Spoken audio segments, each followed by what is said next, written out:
अब मैं एक स्टेटमेंट यहाँ पे दे रहा हूँ, इसके ऊपर आप बहुत अच्छे से गौर करना कि ज्ञानियों ने ज्ञान के नाम पे समाज का भयंकर शोषण किया है, बहुत ज्यादा। क्योंकि ये जो इक्वालिटी थी, ये जो बोल रहे हैं ना कि हम एक स्वस्थ समाज, समान भावना वाला समाज हम पैदा करना चाहते हैं, बिल्कुल नहीं चाहते। वो स्टार्ट से ये चाहते हैं कि हम ज्ञानी बने रहें और ये हमेशा से अपने आप को अज्ञानी फील करे और ये हमारे गुलाम बने रहे। ज्यादातर ज्ञानी लोग ऐसा चाहते हैं, और ये अपने आप को जब तक गुलाम और हीन भावना से ग्रसित नहीं महसूस करेंगे तब तक वो हमें महान समझ के कुछ देंगे नहीं। इसलिए ये पूरे एक सिस्टम से ये गेम चल रही है कि ये सारे के सारे लोग अपने आप को, ज्यादातर लोग अज्ञानी महसूस करें और फिर बाद में वो बाबा को महान समझ के कि ये कोई अलग प्रकार की स्थिति में है, ऐसी स्थिति में समझ के और उनको ज्यादा से ज्यादा डोनेशन दे, वो जो भी इच्छाएं रखे वो सारी इच्छाएं इनकी पूरी करें, सारी इच्छाएं पूरी करें। और ऐसा करते करते वो भी कोई एक स्थिति में पहुंच जाए जबकि बाबा को कोई जरूरत नहीं है। ज्यादातर बाबाओं के पास कौन सी इच्छाएं पड़ी है? देखो आप, बढ़िया वाली गाड़ियां है, मकान है, फार्म हाउस है, विदेशों में घूमते हैं, बस यही चिकनी चुपड़ी बातें करते हैं, लेकिन मजे तो पूरे संसार के ही ले रहे हैं। और यही बाबा ये मजा लेते लेते अपने बंदों को या अपने भक्तों को ये समझा रहे हैं कि आपको ये मजा नहीं लेना है, आपको पहले अंदर वाली स्थिति प्राप्त करनी है। और वो बेचारे पूरी जिंदगी अंदर वाली स्थिति प्राप्त करने के चक्कर में बाहर का सब कुछ गवा देते हैं। वही तो। और इसको शोषण नहीं कहोगे तो क्या कहोगे? तो ज्ञानियों ने इसी तरह से समाज का शोषण किया है। या शोषण किया है, या बोलें कि वो खुद ही बेचारे अज्ञानी थे और उन्हें अज्ञानता में जो सूझा उन्होंने बता दिया। और जबकि वो सब रायता फैलाते फैलाते उनको अपनी पर्सनल इच्छाएं पूरी हो रही थी, तो ये रायता फैलाने दिया।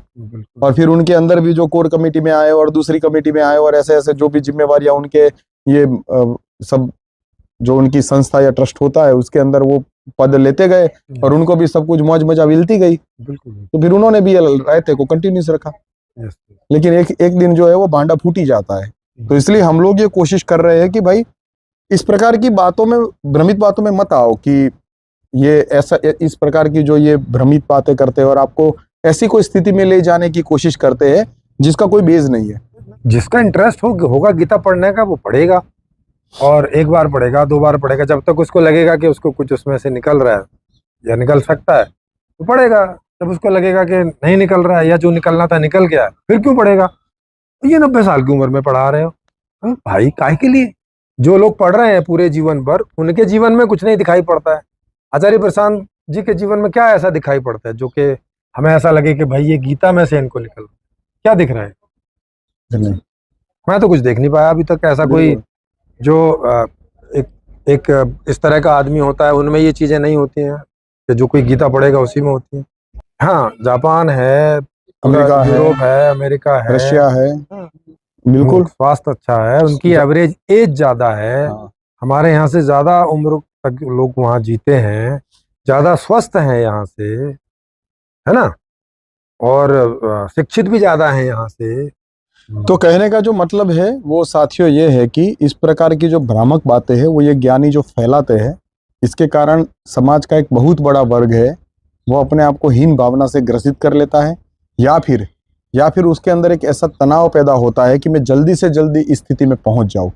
इसके लिए वो अपने रेगुलर जो वर्क है या रेगुलर जो लक्ष्य है उसको छोड़ते हुए इस प्रकार के काल्पनिक लक्ष्यों में लग जाता है, वहाँ समय खराब करता और है, वो अपना समय और अपना रिसोर्स भी खराब करता है, अपनी जिंदगी को गवाता है। तो ये सारी प्रक्रिया उनमें न शुरू हो, इसके लिए इस मंच से हम लोग ये आपको बात क्लैरिफाई करने की कोशिश कर रहे हैं कि ऐसी सब बातों में मत आइए, इसको समझने की कोशिश कीजिए कि सच में क्या कल्पना है और क्या वास्तविकता है।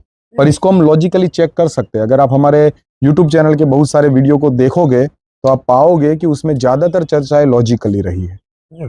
समझदारी से हमने सारी बातों को रखने की कोशिश की है, और हम दूसरे भी लोग जो है कि जो कुछ कुछ विषय में उसके ज्ञाता है, निष्णात है, उनको भी बुला के और उनके भी विषयों के ऊपर भी चर्चा करते हैं।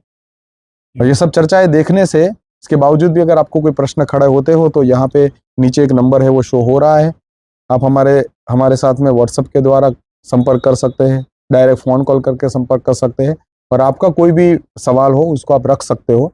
उसके रिगार्डिंग, आपके सवाल के रिगार्डिंग जो भी जवाब हो सकेगा वो हम ऑडियो से व्हाट्सएप में या रूबरू फोन के द्वारा देने की कोशिश करते हैं, या फिर कोई वीडियो जिसके अंदर आपके सवाल का जवाब छुपा हो वो लिंक आपको शेयर करके और आपके जो सवाल है उसको हल करने की कोशिश करते हैं।